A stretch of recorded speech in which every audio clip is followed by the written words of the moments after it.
Ова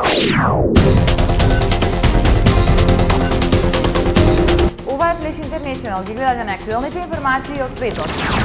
Сирените за тревога од воздушен напад денеска повторно се огласија во градот Димона на југот од Израел, каде што се наоѓа израелски нуклеарен реактор. Во денешниот напад, израелскиот противракетен систем успеал да пресретне една ракета, додека две паднале на отворено. Остатоците од едната ракета биле пронајдени во близина на бензинска помпа во околината на овој град. Десетина жени во еден центар за азиланти во Австралија се обиделе да се самоубијат, со цел нивните деца да останат во државата, пренесуваат австралиските медиуми. Оваа невообичаена појава е забележана во центарот за бегалци на Божикниот остров, откако жените добили информација дека наскоро ќе бидат префрлени во Нова Гвинеја или на островот Науру. Европската Унија ќе додаде 11 нови имиња на листата на личности на кои им се замрзнува имот и им се забранува патување поради украинската криза. Нивните имиња ќе бидат објавени во текот на наредните денови.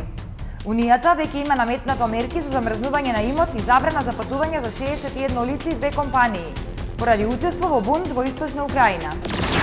Судот од Марсеј осуди 6 членови на едно исто семејство со потекло од Бугарија на казна затвор од 4 до 7 години, поради искористување на своји сонародници за питачење и проституција. Судот притоа нареди нивно понатамошно држање во затвор како дефинитивна забрана за престој на француска територија.